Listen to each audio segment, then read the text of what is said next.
listening to Kraken Fancast, presented by Silver City Brewery, the podcast for Seattle Kraken fans by Seattle Kraken fans. Release the Kraken! Hello, everyone, and welcome to a special edition of Kraken Fancast, brought to you by Silver City Brewery.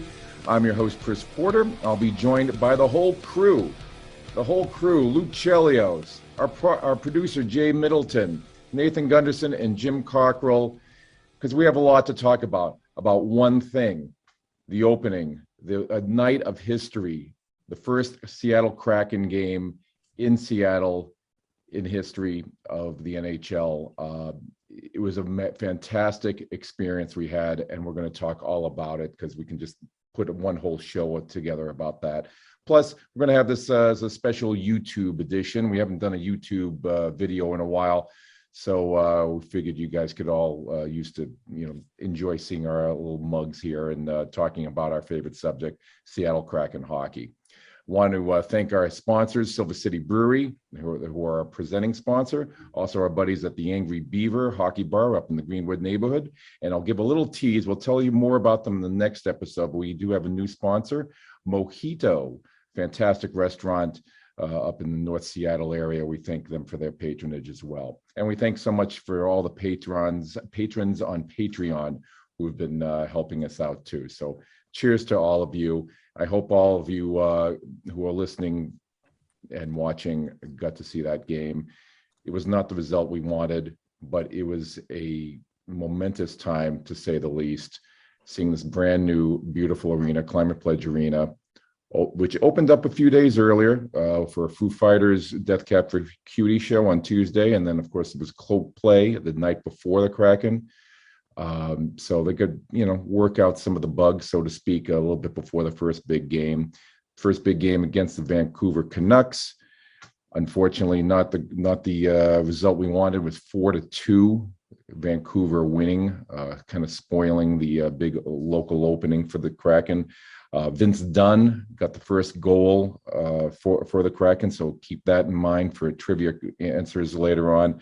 But unfortunately, thanks to goalie Thatcher Demko of the Vancouver Canucks and guys like Bo Horvat and Connor Garland, kind of spoiled the party a little bit. But it didn't spoil it much, because it was just fantastic. It was the most electric game, one of the most electric NHL games I've ever been to, and I'm even including some playoff games on that. And we'll get into the game in a little while, but we want to talk first a little bit about our experience of going to Climate Pledge Arena. I want to hear from the guys here, what you guys all thought of it, what your experiences were.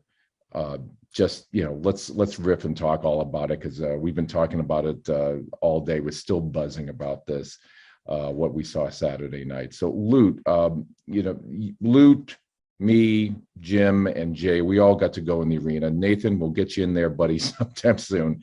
But the four of us all got to go in. Lute, you got the earliest look in, thanks to your insider ways.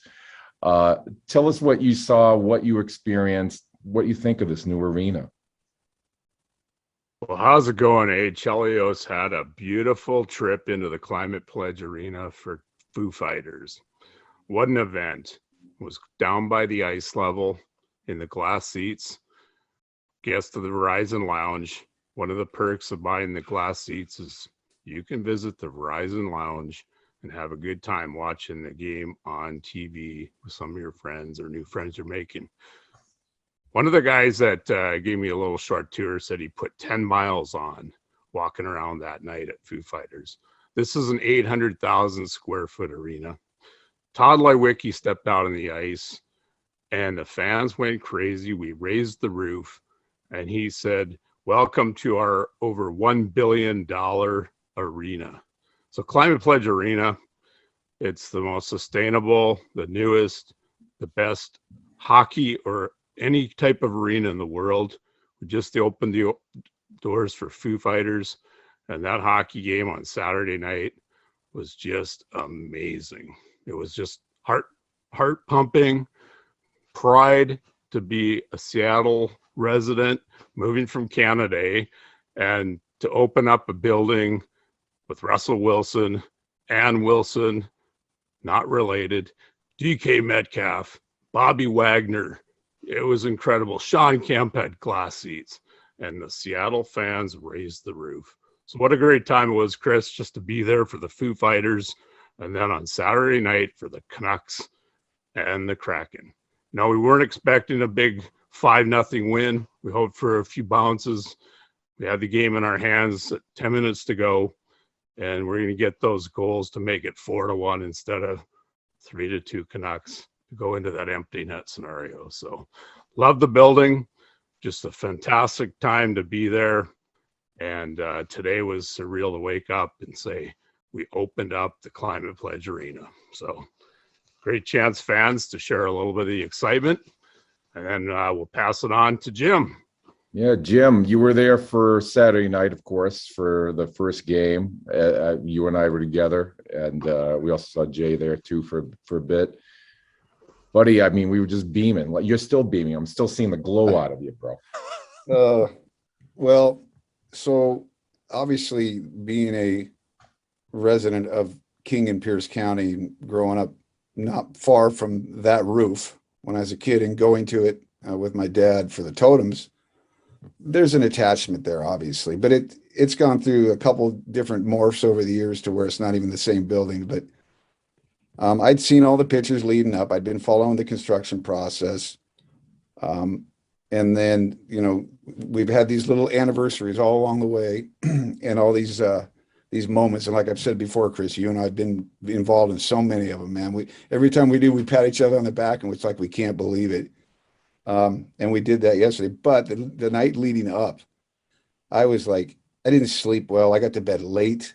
I woke up super early, like 4:30. I couldn't go back to bed. I was just rolling around the house doing stupid things over and over. It was like going back in the days of the like 80s and 70s, like when you'd be going to a concert or something and you'd check your wallet 6 times for your concert ticket or whatever, just to make sure you have everything so you don't have to turn around on I-5. Well, now, especially now that we have to worry about a vaccine card, now you're worrying about that for 6 times as well on top of the ticket. Even though I knew I had my phone 100 times over, everything's on that phone these days with that stuff. So it drives me up the wall to an extent. But, we got there plenty early. I had some traffic issues going 599. They had the bridge up. So I was kind of stressing over that with the people I was carpooling with. But I did get a cheap parking spot that was well in advance reserved, like at 24 hours, which is kind of cool. There's options out there for guys like me that got to drive a ways. And then we met early. We met at the beer hall, what's been getting heavily promoted by Everett, Fitzu, and other, Seattle team, Kraken team people. And we met there, and that place was just a packed house. Queen Anne Beer Hall. Yeah. No. Yeah. All the bars when we were walking by were jamming with. Oh, it was, and that's one thing I missed. I mean, it reminded me of when we'd go to other cities to games. I mean, going back to the 70s, even in the 80s at the old PNE for the Vancouver Canucks when it was on the fairgrounds there. Same type of vibe. But this was just crazy because from the minute you got out of the car in the parking garage, there was jerseys everywhere. And I was like, wow, man, this is it. This is reality. We have an NHL team here now. And all the talk is right in front of our face. And so the buildup was great. And we headed up and got up there, and I was taking the whole venue in, and it looks great from the outside. I admit it looks really good. The coolest thing about that whole arena is, people complain that it's in the heart of the city and there's no, official parking tarmac anywhere like any other type of stadium or arena. And that's true, but there's options.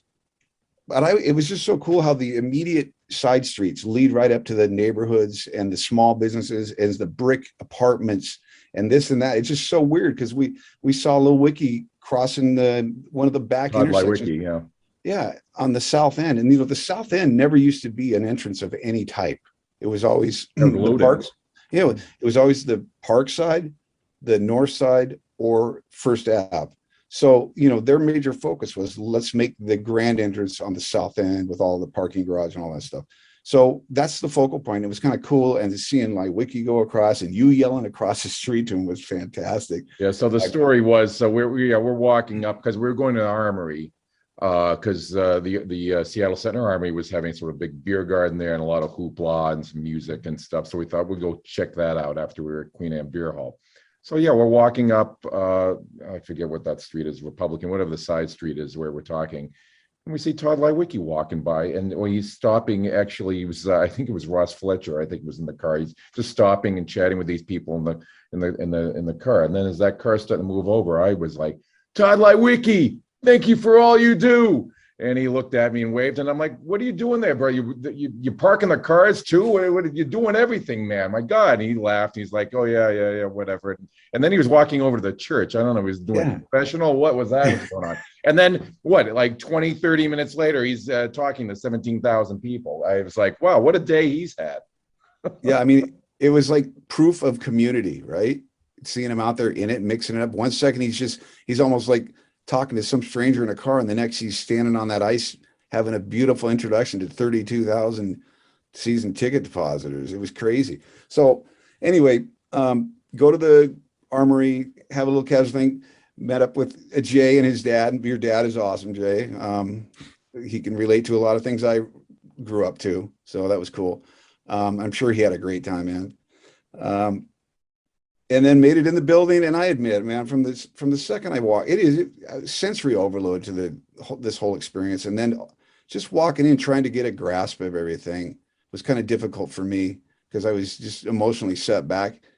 But then once we walked into the bowl, I was like, oh my God, man, look at this thing. This is just gorgeous. And I instantly thought of, okay, looking at this, comparing it to like going up to Rogers Place in Vancouver. And even though Rogers Place was built in, I think, 94, 95. I mean, I threw on the handicap of the age of that building, but just the feel of the inside versus that building, it just was super cool, just high tech. And other than that, I did struggle a little bit with the concourse design, but that's just me. I'm kind of a critic of that crap when I walk around the country and go to other buildings. And yeah, there's some bathroom issues with capacity for sure. But you know what? All them stadiums nowadays, I swear, have it. That was the only setback. The game, the vibe, the energy. And I didn't sit in my normal seats with Chris because we only have 2 seats for our 4 people. But I sat with a work associate and her husband that have extra seats. And we were down in attack twice in section 11, pretty low, perfect actually. And it was just, I happened to be rolling my phone video for that for that goal post power play with 3 seconds left by, great timing. And then you get to make like a second and a half cameo appearance on CBC. This is the man out of all of us ended up on TV. And it's so weird. It's so weird. Right after the Dunn goal. The guy next to us, 2 people next to us, he goes, hey, man, I don't know if you were familiar with Spittin' Chicklets. And I go, yeah, I'm familiar with him. This is a national level podcast from NXLers and other folks tied to the game. And they posted that goal. And then apparently there was a cameraman in our aisle, and he was just kind of swinging up the aisle right there. And he caught us looking down the road. And I was like, okay. And I didn't even remember that moment. I had to be told. So that was kind of cool. And then, yeah, CBC caught me and my work associate from across the way.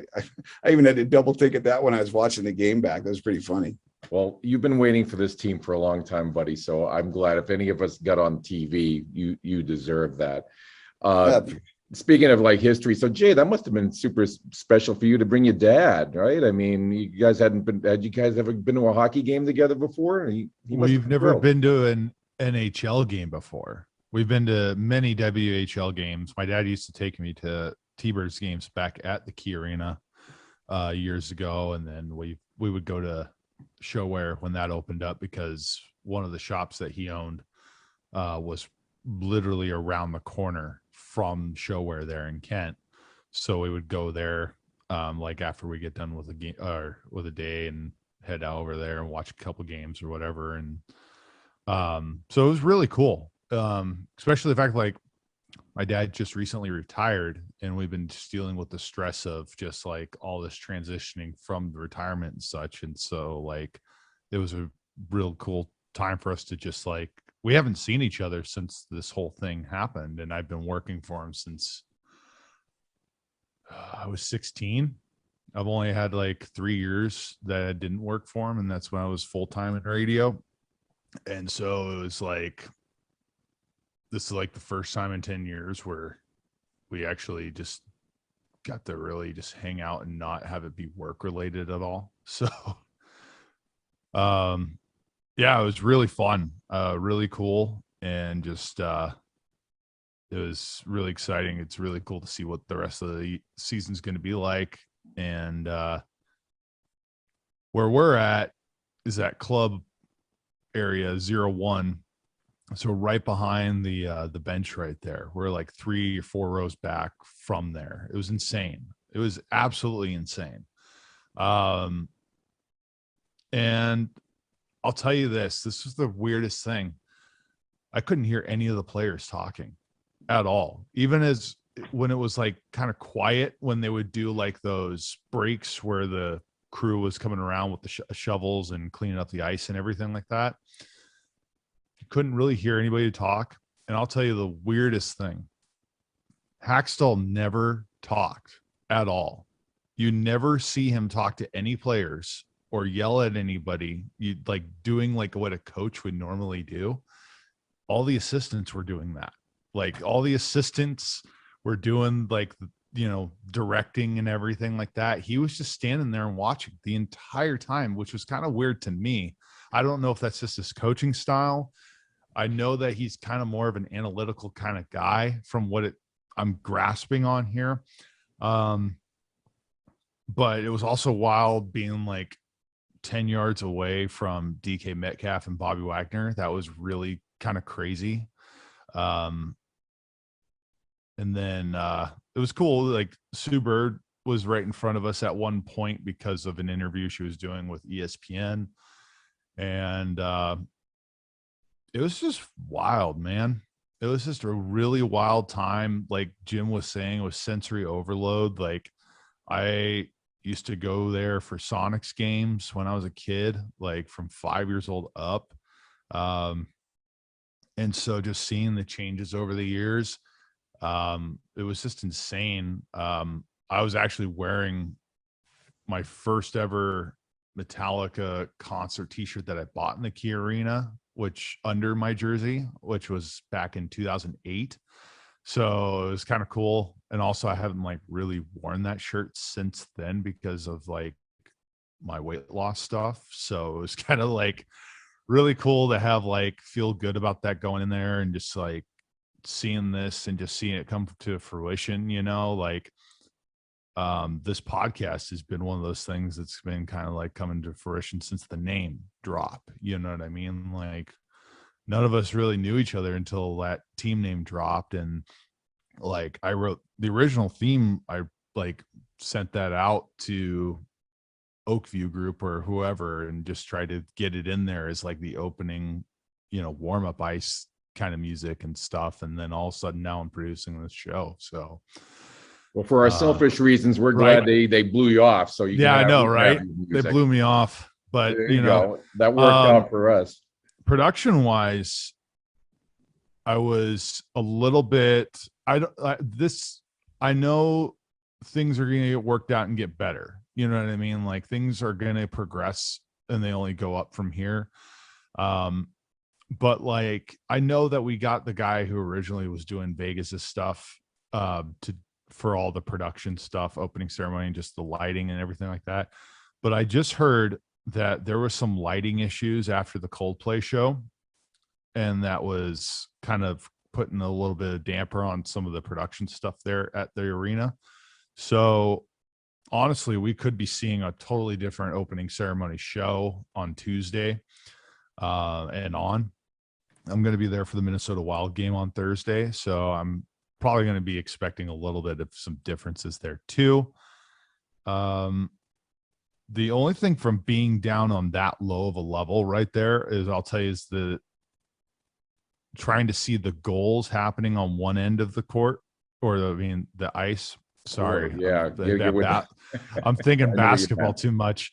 So one end of the rink right there, like if you were sitting down and you had a bunch of people to your left, like standing up, they're blocking the entire view of that goal right there. So we would have to stand up once we saw guys going down there and getting close to that goal, and that's the only way we saw Dunn get that in there, is that we got to stand up or whatever. But that's the only thing that was really just like the pain right there. It was just like, stand up, sit down, but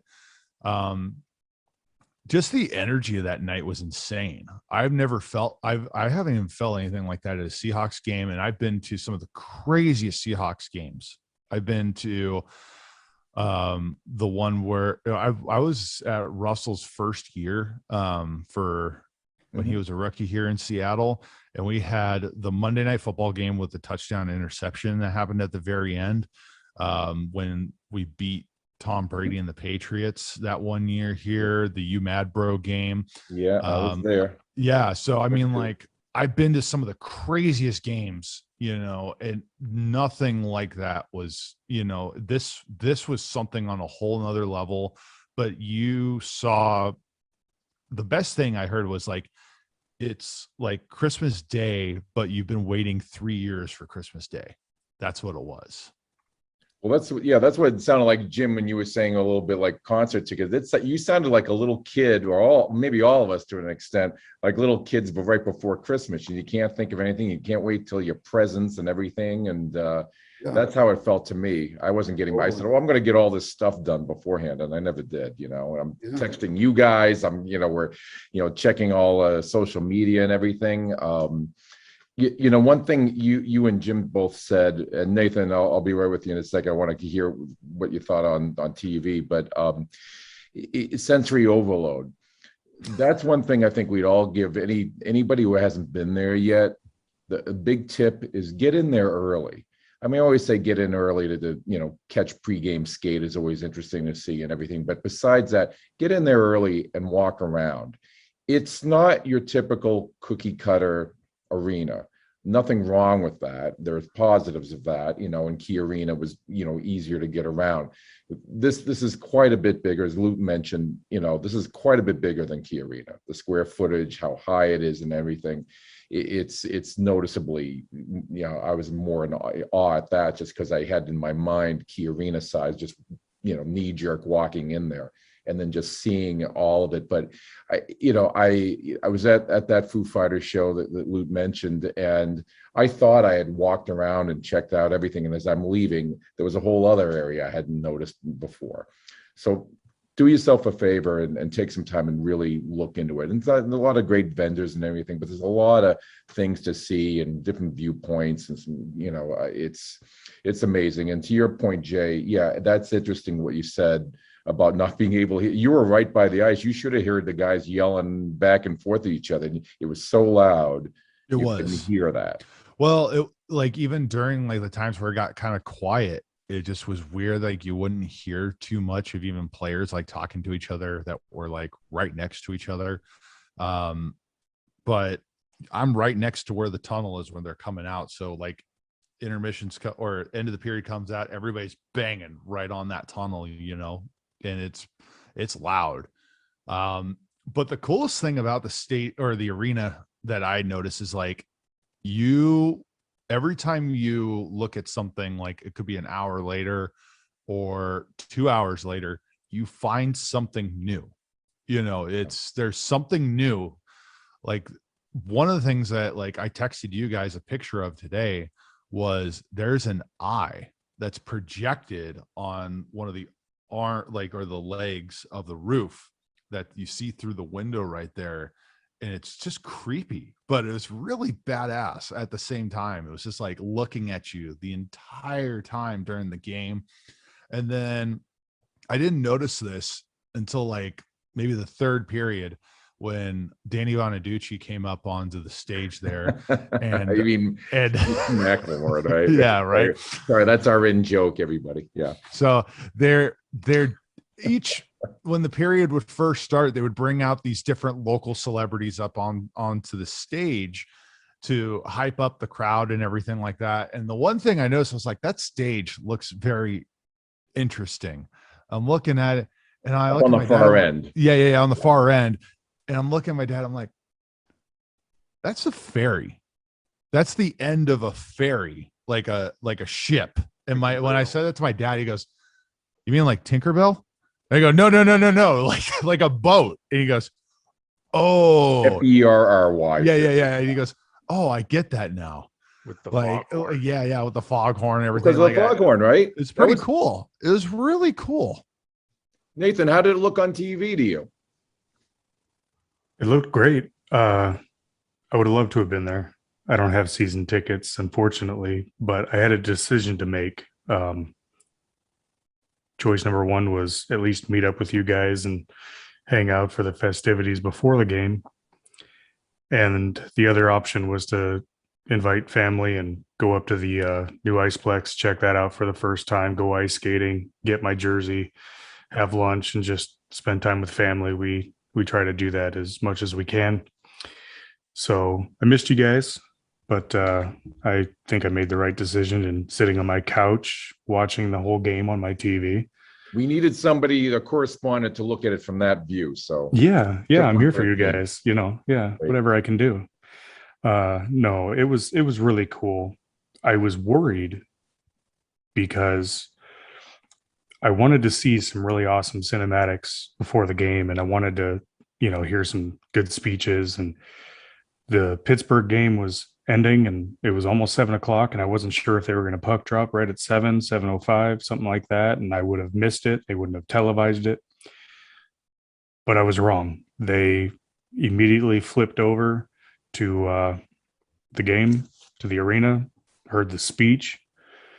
just to clarify a second, Nathan, sorry to interrupt you, but were you watching the ESPN Plus feed or CBC? I was actually watching CBC, and it was like watching something from here. It was the entire broadcast was all homage to the Kraken, the arena, the area.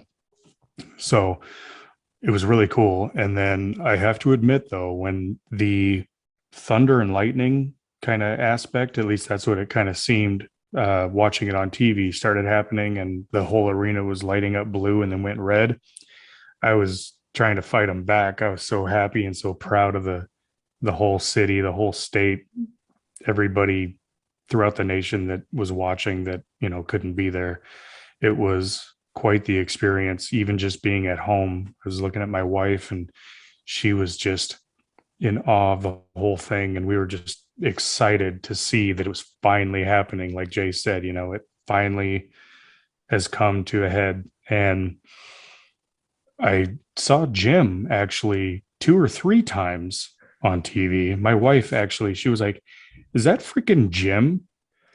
And I said, "I don't know."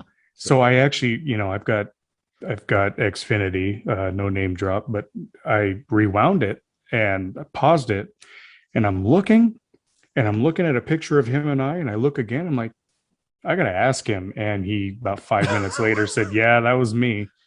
And then they showed him 2 or 3 more times. And I thought, this is just too funny. It's great he wasn't on the kiss cam, though. That would have been No. And I had asked, I asked Jim, I said, "Who are you with?" He was like, "Coworkers." "Oh, okay, cool." I didn't see Chris. And, but yeah, the game, the whole thing was more than I expected. I was so excited to at least be able to watch it on the comfort of my couch with no line to the bathroom. I had a fridge full of beer, and I'm 5'7". If people don't know that, I'm not a tall guy by any means. So I didn't have to have some big, sweaty, tall 6'3" guy in front of me. I had a front seat the whole time. So it was great. What are you talking about?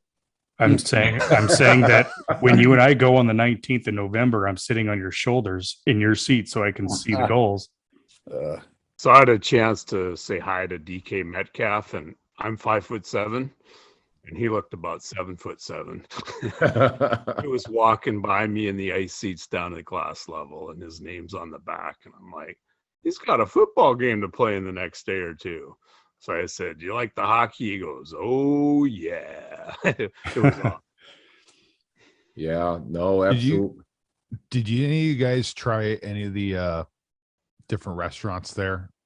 I did. I had the one that was doing the tacos, And actually, and another one that had the one of those Impossible Burgers. Those were my meals of the night, and all quite good. It was interesting how they had it a very sort of, I don't know if it's say automated. They were making it, but then they would put the boxes in the little sort of heater things, and you just kind of picked it up along the way as they had it ready. I found it pretty efficient.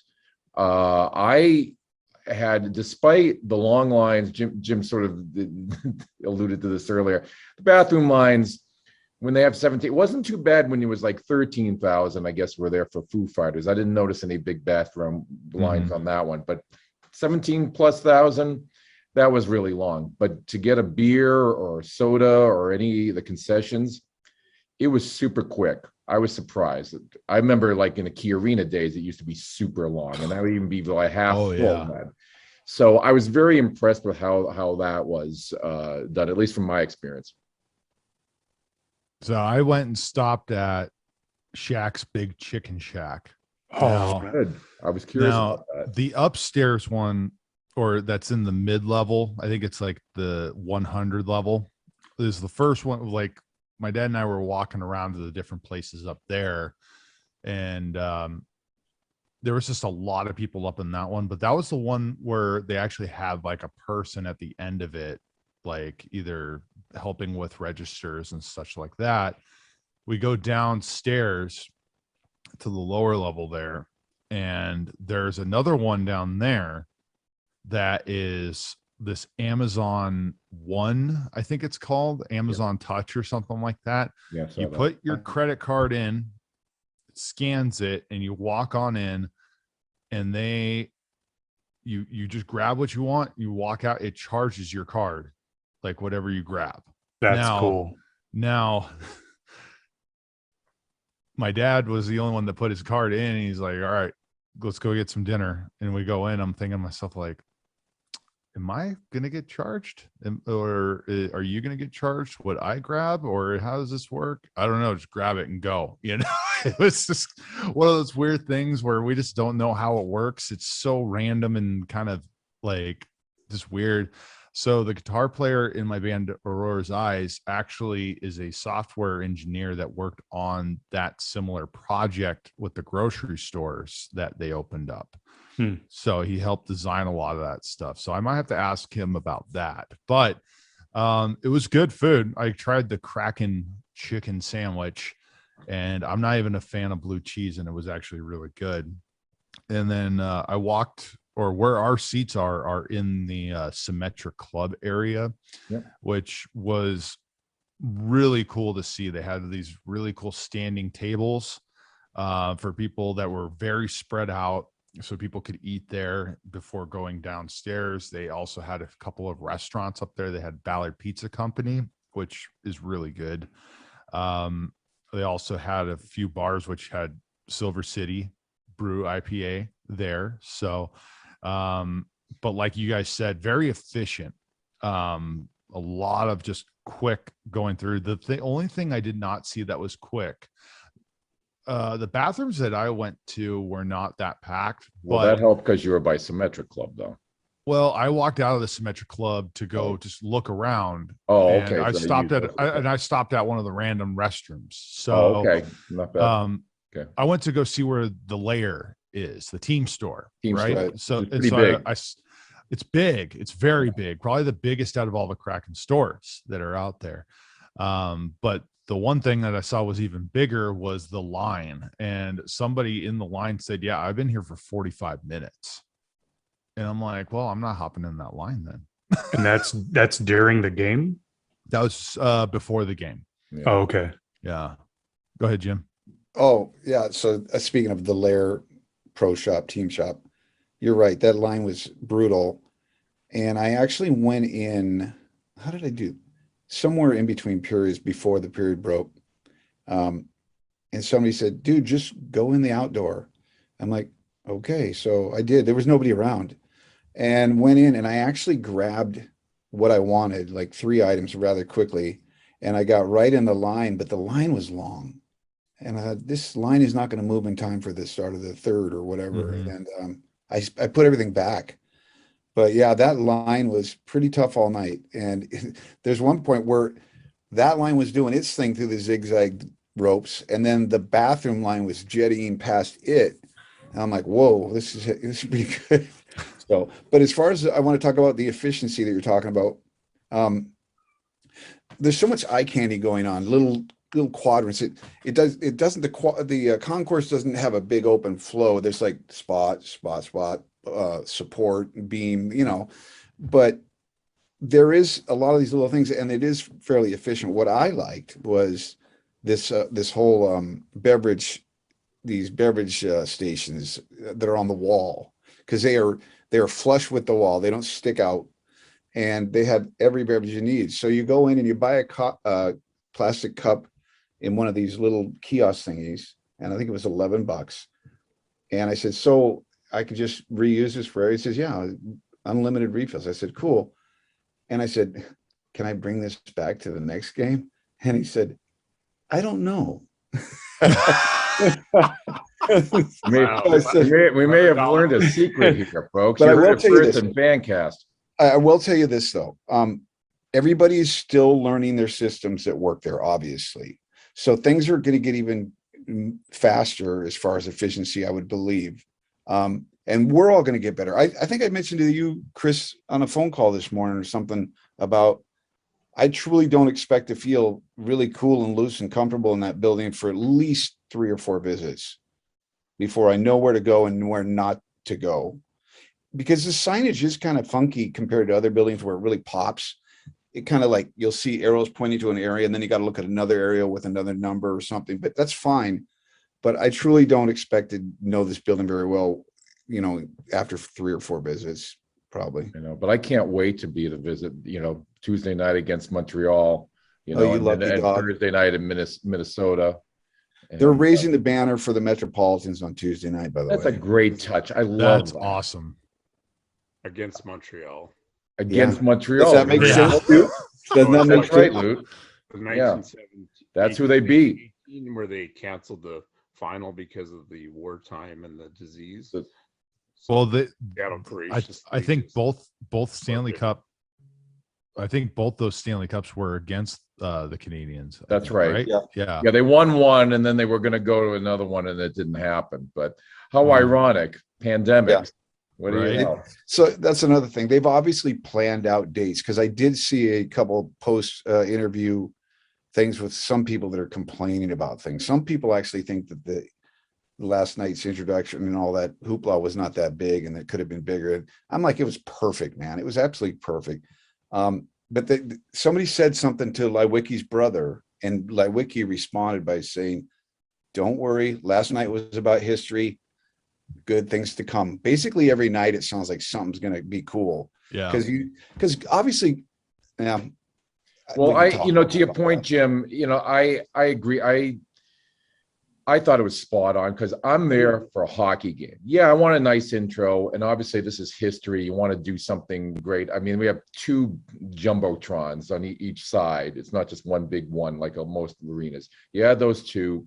You have Van Wilson singing the national anthem. You had some bells and whistles and everything in the eye and all these things, and I just thought it was done really, really classy. Because I'm about a game, and I'm a little old school on this. A lot of the people, I saw it on social media, and I'm shaking my head. I'm sorry, I don't care what Vegas does. Yeah. I don't want to. I'd rather not see Seattle do try to replicate what Vegas does, do its own thing. And will there be more bells? I think all you guys have touched on is, I think, it's going to evolve, and things are going to improve, and they'll do special things all the time. So I'm not surprised. It was Tim Lewicki or whoever, Todd said that about be patient. But when people are having a meltdown over the pre-game show, go watch a video game. I'm sorry. I'm here for a hockey game, and it was such an exciting hockey game, which we'll get to in a second. But Jay, wrap this. Speaking of like people, I'm just gonna flat out say it, bitching about things. Go for it. Prices. Okay, understand, like the prices of the different things, like drinks. Like people were bitching about the prices of beer. People were bitching about the prices of food, water. I'm sorry, but if you haven't been to a Seahawks game lately, or you haven't been to a Sounders game, or even a Mariners game, like, stadium food is expensive, and it's because it's easy to market, it's easy to profit off of for the stadium, and honestly, that's how they got to cover costs. So if you're going to go in there, just don't just eat before you go in. Yeah. You know, get drinks Yeah, before you go in. Help out the restaurants in the area. Exactly. So just, if you're going to go to the arena and you're not planning on spending a ton of money on eating the food there, then eat beforehand or wait till after. You know what I mean? It's just, it's ridiculous that, like, people think that, well, I spent all this money on tickets that I can just, food should be cheap. Well, no, it doesn't have to. You know, it's their right. Yeah. Well, I mean, amen. like, And then to also all the point to wrap up about the food and everything. Everything's cashless there, folks. Don't yes. bring your dollar bills and your quarters and all of that and expect to get anywhere. Have your credit cards ready. Vaccine cards are on the Clear app or a piece of paper or whatever. You got to have that ready, and then have your credit cards ready, and your phone. Obviously, that's where your tickets are. We're fully in the electronic age, folks. No old school here. So there you go. Well, it was a great time, and interesting game. So let's talk about that, guys. First period looked like there was going to be no score. It looked like the Canucks, even though and I have to get my stats here, the shots on goal were pretty even. It felt like the Canucks were controlling the game in the first period more. But last minute, and Jim got the video of it, Vince Dunn comes through with a great goal, and that just seemed to propel the Kraken, that is, to the second period where they were really controlling it, and they had more shots on goal. And Thatcher Demko, they lost 4-2, but I think that could have been a 6-4 game or 6-3 game easily. There were so many close calls. Vince Dunn gets the first goal in that first period. Then Bo Horvat from the Canucks, with about 7 minutes or so left in the second, gets the even one. Mark Giordano came back later in the next period to get one. Then Bo Horvat again, evening it up. And then there was a little chase for a puck. Big old Jamie Alexiak, and he's a great player, but he's not the fastest guy. Certainly not as fast as feisty and speedy Connor Garland. Garland takes it away, puts the puck in the net, and that was the game winner, 3-2. And then, of course, we had the empty netter by Justin Dowling at the very end. Guys, impressions on the game. Lute, you start, and then we'll go. Jim will go around table. So Lute started a little closer to the mic, Bob. Guys, there was a little interesting thing that came out on Twitter today. The score was tied 2-2, and a fan, probably a newbie to the Seattle Kraken hockey, was giving some mouth and some gestures to Connor Garland at the bench. Next shift, Connor Garland goes out and scores the game-winning goal against us, and we had the game in our hand. It was 2-2. We had two glorious scoring chances by Yarn, Kroc, and Gord to make it 4-1. Thatcher Demko, second star of the game, stood on his head like I've seen him do several times now in his 2+ years of NHL hockey. Kid out of Boston, great prospect, took over the number one spot. They don't even talk about Schneider or Luongo anymore up that I-5 up north of us. We could have made that game 4-2, 4-1. It was in our hands. At the end of the game, Elliot Friedman on national TV up in Canada. Jim, you reached more than ESPN US. You reached over 13 million Canadians watching the first Kraken home opener in Canada. I saw you twice on the highlights here today watching that game back. So not only did you reach America, you reached Canada, where we have hundreds of podcast fans. So shout out to you guys. JF Trepanier out there in the East Coast, who was staying up late cheering us on. And, it was just incredible. One thing that stands out to me is at the start of the game, the announcers Shorty and Hirsch from Sportsnet Canada on National CBC Hockey Night in Canada. You all know it's legendary. The country shuts down on Saturday nights for hockey. Prime Minister watches it. All the tax collectors watch it. All the beer vendors are busy selling beer all night long. And they talked about the opening warm-ups was a Seattle Kraken sellout. And I don't think they'd ever seen that 2 hours before a game or an hour and a half before a game. But that stood out in Seattle Kraken history, that the fans showed up early. And there's another point that you guys pointed out about going to the game and finding your entry, finding your level, finding your elevator, finding which section you can go to where there are barriers. A lot of people want to go down to ice level for warm-ups, and their seats are way up in 208. You can't really get down that close because you've got to have a special ticket to get down to the glass level and get your sign up to, hey, Sidney Crosby, you're my favorite. I want a puck. Signs like that. So people paying great money down where Jay and I were sitting down in those club seats or glass level.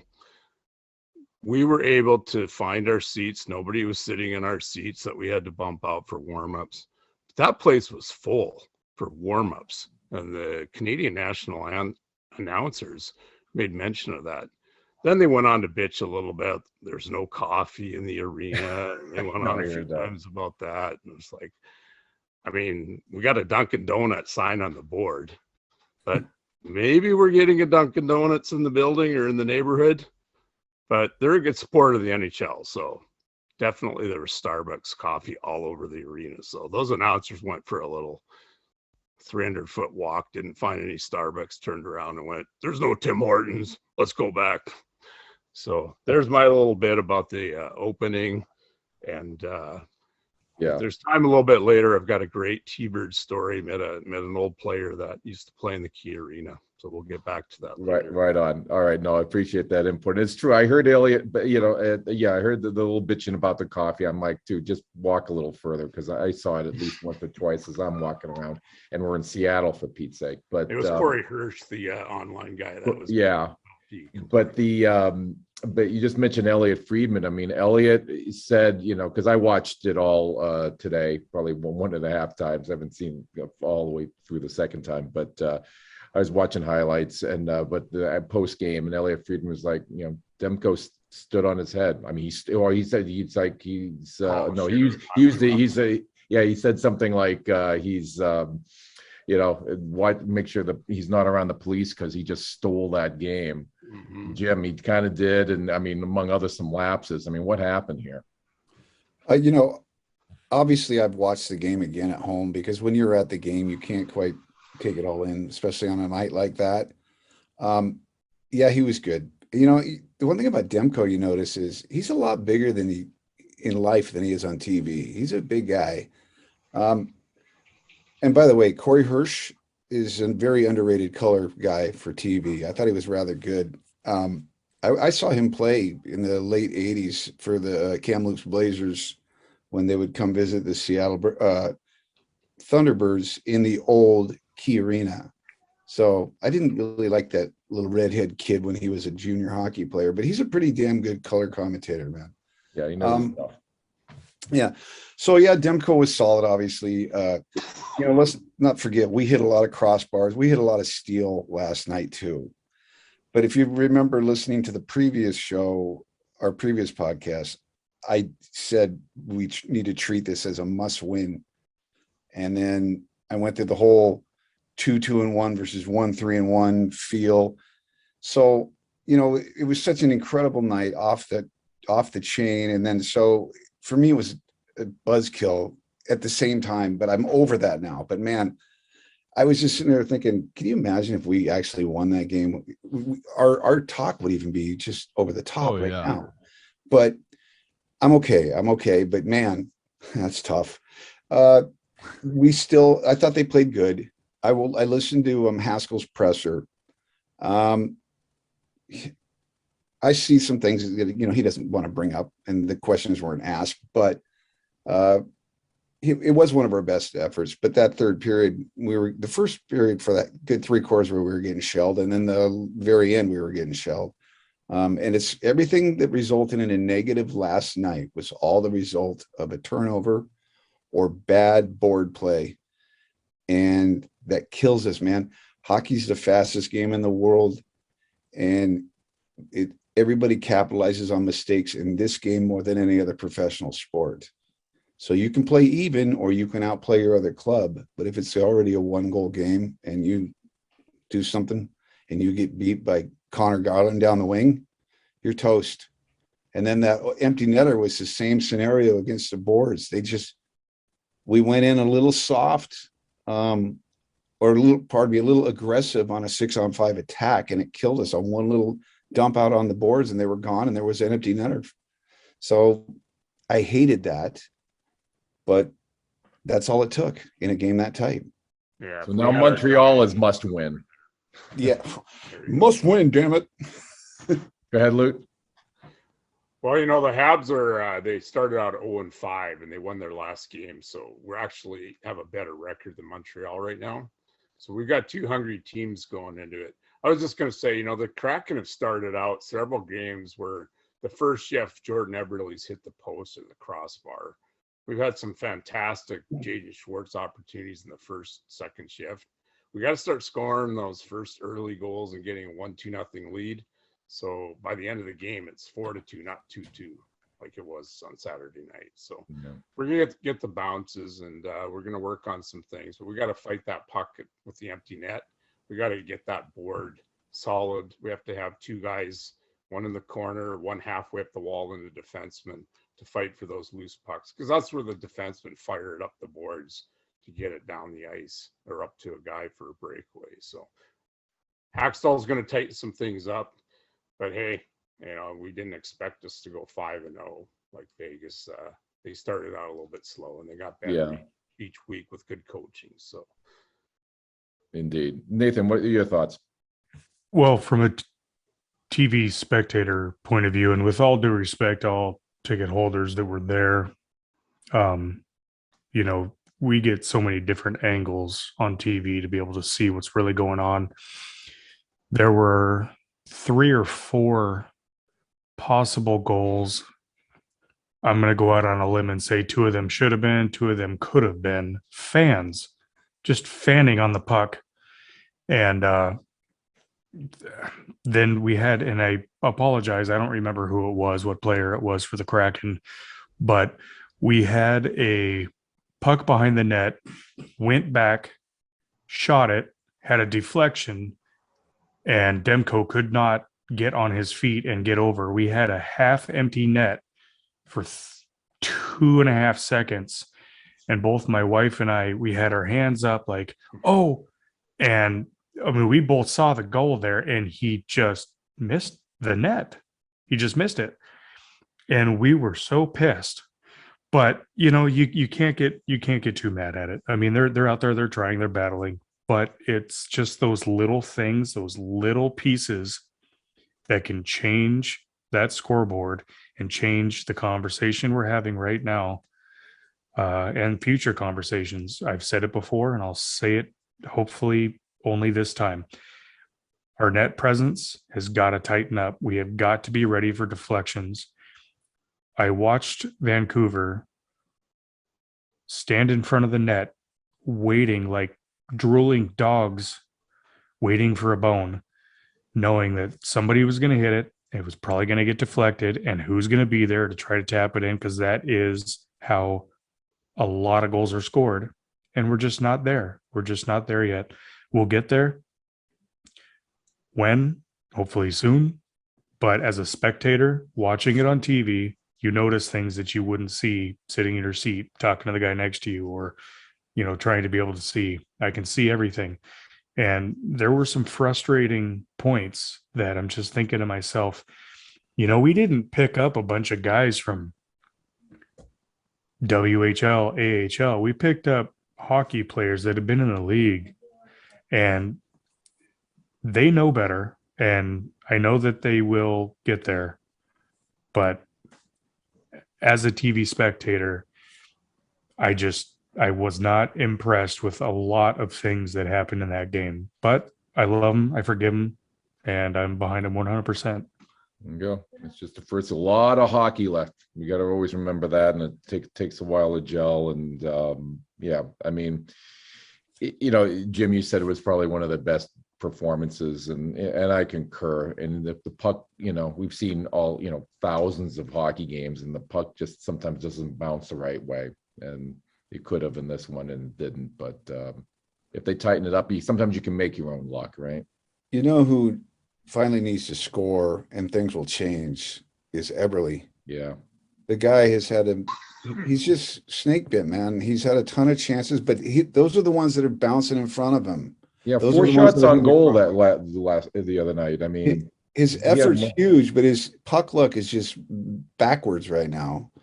And maybe he needs just 1 goal and that's good. And people like Geeky is dry. He's had that first game, but he has been dry. So, the top 2 lines got to keep doing their thing. And by the way, I'm keeping an eye on these 2 lines, and I'm keeping an eye on those center spots. And if things don't start clicking after he changed up those lines, I want McCann back on that number 1 running that center line. That's just me. That was good shit. Sorry, can I say that? Yeah, you can. Of course you can. It's a little risky to take your top line that's clicking and then throw. Yeah, I'm still blown away by that. Yanni Gord, because he's back. We should have probably worked Yanni Gord in from the 2nd or 3rd line, and that top line. But I was looking at the stats today, and we got a couple donuts. We got Jaden Schwartz and Everly with donuts. Yep. 0 goals. Mm-hmm. We're 6 games in, so these are the big money players. They're making $5-6 million a year. And we got Brandon Tanev at half the salary with 3 goals, and he had like 6 or 8 hits last Saturday night against Vancouver. I mean, that guy's earning the money. He's selling the jerseys. He's earning the money. He's getting the interviews. So he is selling those jerseys. Whew. Yeah, Schwartz and Eberle have to bring it. I say yeah, with McCann. That's been missing. Well, maybe they can bounce back against Montreal, like you said, Lute. They've been struggling. Granted, they won their last game, but they haven't been, and they've got to travel a ways to get here. So hopefully that plays into the Seattle Kraken's hands. Any final thoughts, guys, when we wrap up? So Lute, you had okay, Jay, and then Lute, you had some story to tell. But Jay, go ahead. So one of the things you notice up front is a lot of player interaction and such. And the biggest thing that I noticed was that by the 3rd period, Yanni was just getting frustrated, just super frustrated. Yeah. I mean, I watched DK Metcalf jump back because his stick just went against the glass right there. He was just pissed. But let me just say, for the first 2 periods, I was pretty proud of the team. Grubauer did a crazy good job of just doing his job. He made a lot of great stops. Because I think like the Philadelphia game and the New Jersey game was just kind of like, that can just be demeaning. You know what I mean? Just dealing with like going through that push and then probably seeing what people are saying on social media. I had like one of my best friends text me saying that Grubauer was trash. And I said to him, it's not all on him.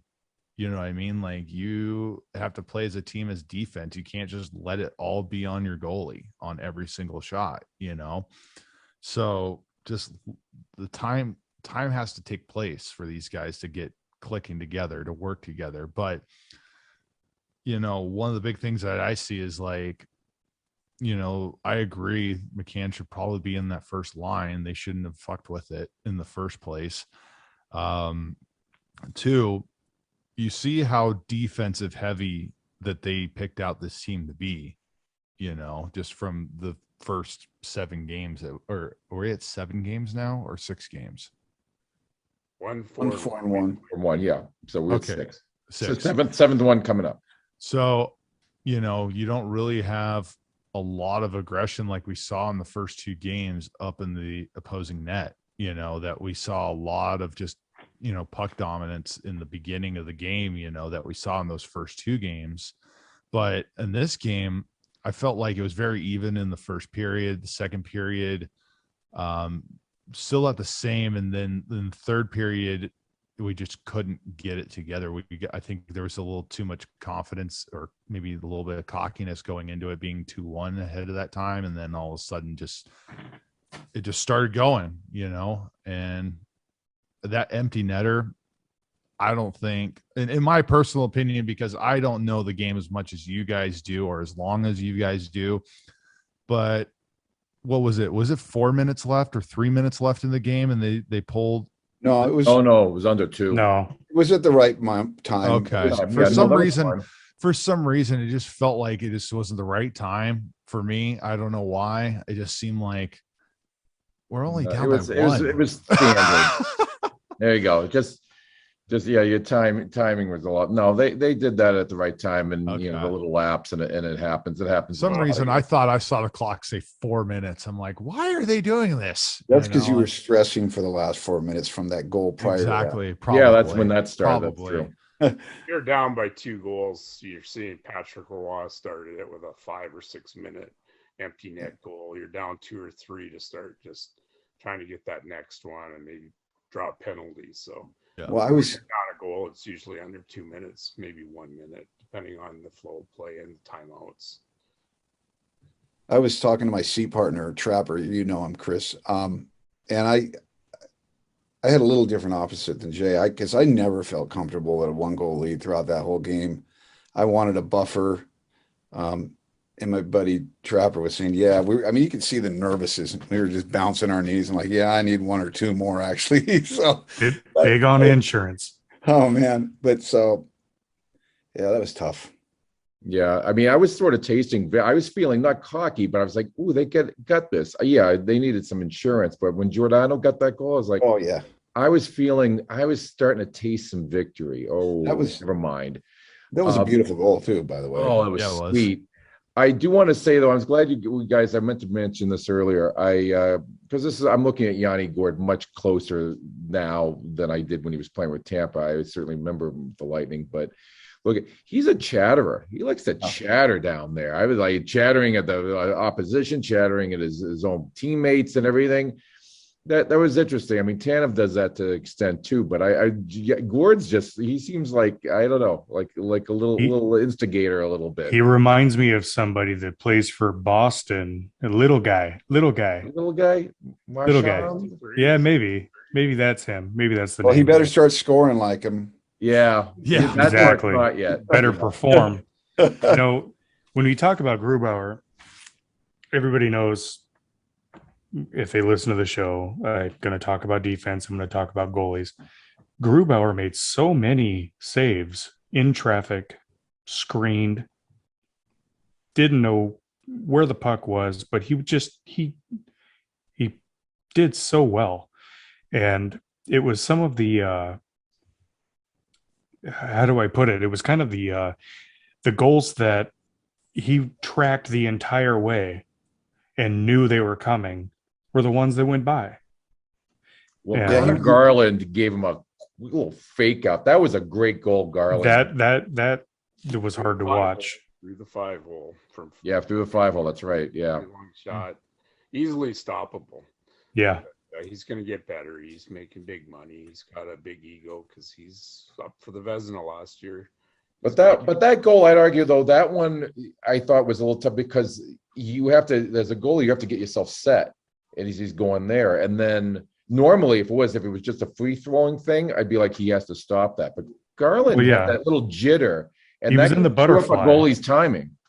Like He was in the butterfly, and then he dropped. But when he gave that fake, he didn't drop quick enough. Right. I Yeah, that's guarantee you. interesting. Gruby, I guarantee you that the goaltender coach, I can't remember his name. Andrew Allen. Yes, is working with Grubauer a lot on low ice shots because those are the ones he's been giving up, and that's not his MO. So I can guarantee you that's what they're working on a lot. I agree. It's not just that though, and we talked about this last time. It's also when he drops, he's not bringing that glove up, or he's not. Right. When he drops, he's not getting up quick enough. There's a lot to work out, but yeah, I Right. know what And you're he saying. knows it. You can see it in his body language after a goal. He knows it. So Well, I'm not going to get out there and try. So, I mean, No. But I mean, he knows where he's But at. you're short enough to get those shots. stop yeah, it. actually. Yeah. I will go out there and play for free. Don't piss me off. Well, Gruby's showing us some amazing flexibility. Yeah. Yeah. But you expect some of those other ones are easy for him, and Yeah. work on that low game, right? He's got the amazing flexibility, second, third rebound. The guy is very much acrobatic, like Marc-Andre Fleury. He's not a stand-up, sit back in his neck like Lundqvist or Hellebuck. This guy is like all over the net with flexibility and kind of Dominic Hasek, almost unconventional style. So maybe he's got to work on those long shots, like maybe that's with nobody in front of him, he's used to everything looking for a deflection and the reflex, and he didn't get that change up, went right through his legs. So yeah, there are some pundits who aren't, I mean, not anti-Grubauer necessarily, but they're a little bit critical of him because Colorado, he had a lot of teammates that helped him look good. He had, he had a great team in front of him. Although, aren't they kind of sucking right now, right? It's still early. A lot of teams are sucking now, and they're not going to later. Right. And then a lot of teams, you see the Sabres and the Sharks. Yeah, it's been weird were already. undefeated for a while. What? Yeah. The Sharks were undefeated up until today. Mm-hmm.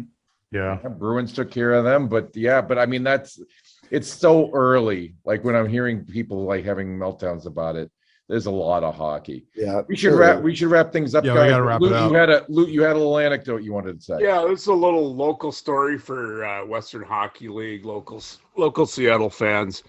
I was standing in line in my Kraken jersey with no name on it, and the guy next to me was about 6'5", and I turned to him and I said, "You enjoying being in town because he had just told me a second ago he was from out of town." And I said, "You enjoy being in this arena and in Seattle?" And he said, "Well, buddy, I played for the T-Birds in the Key Arena." And I said, "No way." It was Ryan Gibbons, a former T-Bird player. He said he was just in awe. He was almost shaking because this was the Key Arena where he played for the T-Birds a few years ago. Talked a little bit about the Winterhawks and playing against Nick Petan.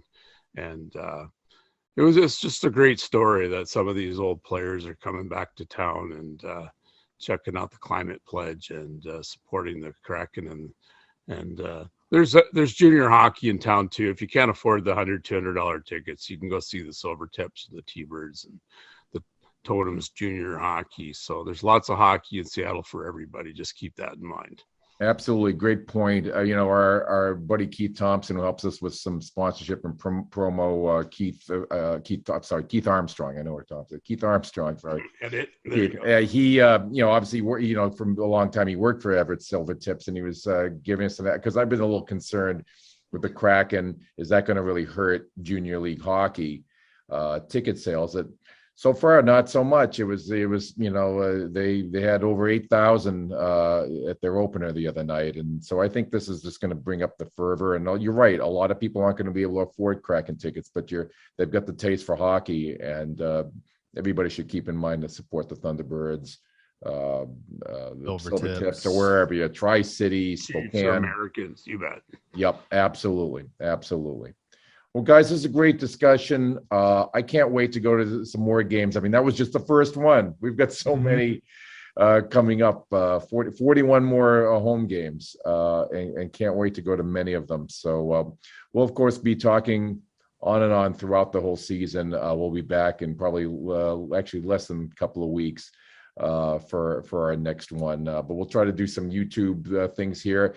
We haven't forgotten we'll be actually doing a live, probably a semi-live YouTube show at the Angry Beaver in late November. We're going to have some more parties, like we had a Silver City Brewery watch party. We're going to be looking at doing some others both in Seattle and also in the region. So, folks, keep an eye and ear out for that.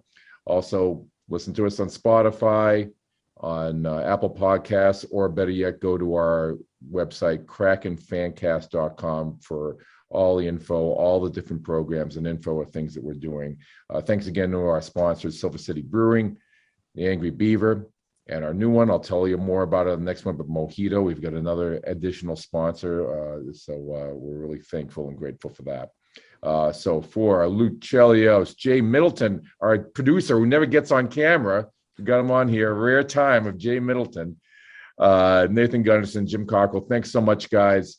And we'll keep you all informed, and we'll talk to you again soon. And as always, go Kraken. Kraken. Kraken.